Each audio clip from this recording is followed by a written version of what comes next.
Karibu Neka Media, subscribe, bonyeza alama ya kengele, like, comment, share.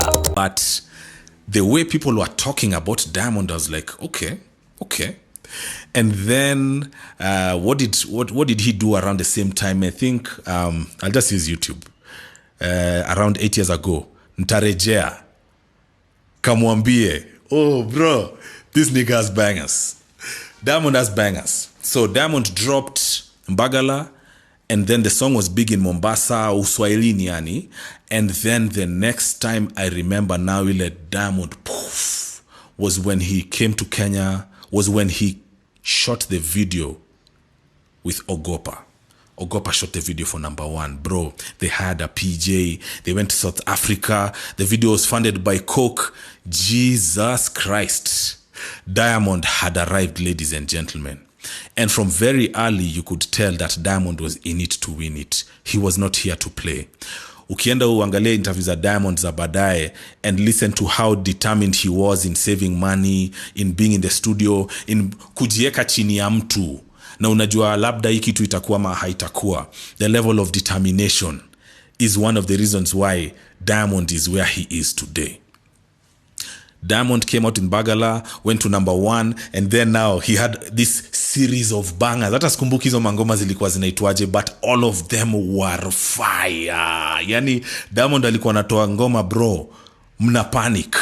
It reached a point even in the Kenyan industry, wase walikuwa wameacha kupenda Diamond. I remember these drives of play Kenyan music nini. Bro, wase walikuwa wameisha nguvu. Maze Diamond alikuwa anatoa ngoma bro, inafunika dead. Unaenda kwa club bro, mademu wanaambia DJ weka Diamond. Wasanii wa Kenya mazome wamekula ndimu, play KE. So I used to be part of this play KE stuff, and I'm not anymore. Hizi simu bro zimeleta democracy bro. Uwezi kinga. What do Waswahili say? What is borders? What is border? Huwezi kinga mipaka ati ya mziki wa nje usije. It is impossible. If it's fire, it's fire. And then now Diamond got a manager who talks English, brother. Before that, he was popping. Like Diamond was big, yes, but kulikuwa neo language barrier. And so that you know this man is serious, this man went to school to study English. Bro, study the game. Unaweza fikiria wewe ni mnoma kama Diamond. You don't have the heart this nigga has, bro. Are you willing to go all the way? Are you willing to sell your mom's last piece of jewelry to pay for studio time? Bro, you're not ready. This man is in a class of his own, bro. Wasafi to the world. Let me talk, bro. I'm on my campaign, bro. So I've met Diamond once on a video call. A very drunk woman insisted that we call Diamond. She's very powerful in the industry. And I was babysitting Levi, so I spoke to Diamond on a video call, and that's the one and only time. That night went crazy. I eventually prevented a lot of chaos. Marafiki zangu nitumia vibaya kwa sababu sinywi pombe. So when I go to Tanzania, I'm the one who is stuck with all this driving, doing what. But it was a crazy night. So anyway, Diamond is very nice. Udem alikuwa amelewa ka shit, lakini Diamond bado alichukua video call ile, D.N.A asante. He was cool. He was such a professional. Diamond is a professional. So Diamond ameanza kuvuma, wave yake imeanza kuwa kubwa. Msame drop bangers, ndio hizi Mbagala, Ntarejea, Kamwambie, Ntampata Wapi. All these songs were in 1 year. Bro, Diamond ni mzee. Mawazo, Moyo Wangu, all these songs were in 1 year. It cannot be. If it is, Diamond had an epic run. But walikuwa wamejipanga bro. So Diamond ameanza kukua mkubwa. In Kenya, Diamond now started becoming a big deal even in the corporate world because mziki yake ni palatable. Unajua hizi mziki zetu, hiyo time tuseme mziki kubwa ilikuwa tuseme kama hizi magenge, si ndio? Genge, gospel. It was that time when what music was big? Nini was the biggest, comedians were the biggest, but gospel had its wave, but Diamond came with this. Unajua Kiswahili ni kitamu. These guys, when they talk about love, they say I love you, but they make it last 5 minutes, and then the words they use na vile hey, sijui nitakufanya nini ish. Asa unajua kucheza na maneno bro, story ya love. And females are the buyers bro. If you want to drive your product, if it's a product that can be consumed by females, if you get females to consume your product bro, you're in the monies. So Diamond made songs ambazo zinasikizwa na kila mtu. The words are easy, the melodies zinaenda kidogo. Nikaanza kuona Diamond anakuwa booked shows za Kenya, private shows. Nikajua sasa kumeharibika. I'm obsessed with music, I follow everybody. Nikajua sasa kumeharibika. Diamond came and did a show in Kenya, M-Pesa Dealer of the Year Awards. It's not even a public show, it's a show that is private for M-Pesa dealers. Diamond came, flew in, was paid 2 million, back to Tanzania. Bro, nikajua hii kitu imekuwa noma, imekuwa monster. And then I started seeing the skiza numbers. Bro, Diamond was winning back to back to back. And just when you thought he could not get any bigger, he gets this Kizungu speaking manager. Hey. Sasa hapo ndio ikafungua kila kitu. Unajua hizi dealings yani, when the student is ready, the master will appear. Have you ever heard such a saying? It's like when you're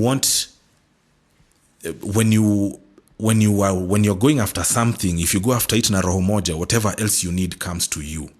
Kabza the Small the same. Kabza the Small doesn't speak English very much. He teamed up with Maforisa.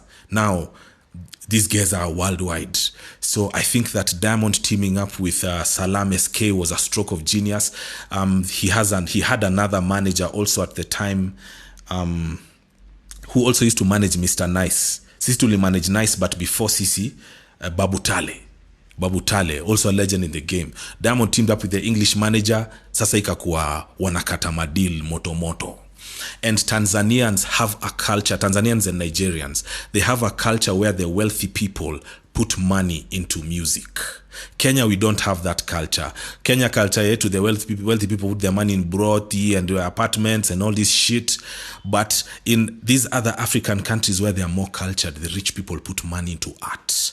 So you find rich niggas coming and saying, "Wey, ule kijana ameimbia ngoma muite.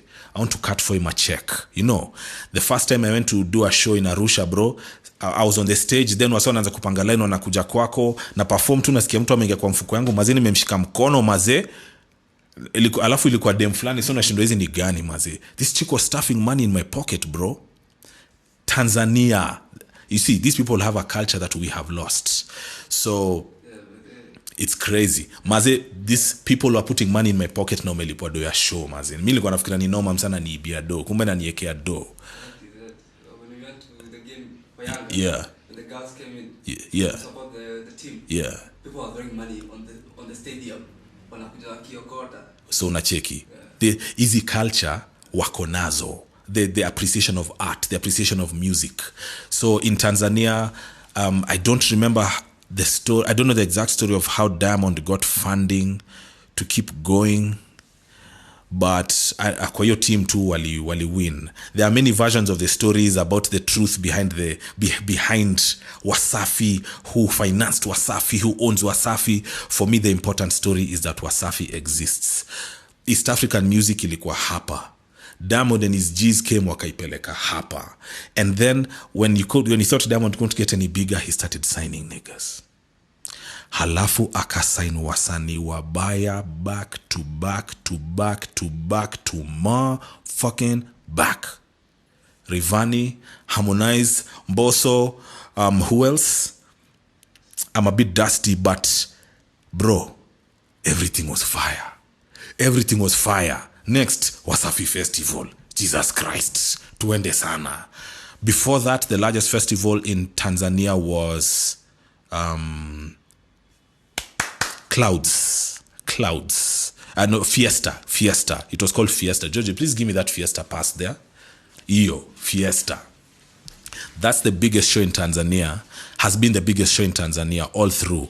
Show, bro, I don't know how to explain to you. As pre-YouTube guys, kuna vitu hatutaweza kuwaonyesha, but we've done those shows for 40,000 people in a stadium, 30,000 people in a stadium. I did Fiesta in 2007. Fiesta in 2007, bro. Ikitu, bro. Mwanza was the first show I did. There were 40,000 guys in this show. I performed for 40,000 niggas in this show. 40K is low estimate. I was opening for Kofi Olomide. Jesus, bro, wacha tu. So Fiesta has always been the biggest event asset in Tanzania. Alafu bro kidogo na Wasafi Festival. These festivals are a real deal. Kuna Fiesta moja I left with the convoy. Those niggas bro wametoka stadium, hawatumii G4S, ni mandai zao. Tulikuwa convoy ya mandai, tumepiga lap, mimi kina Mr. Nice nani, tukasimama I think Dodoma maze bro. Karibu Neka Media, subscribe, bonyeza alama ya kengele, like, comment, share.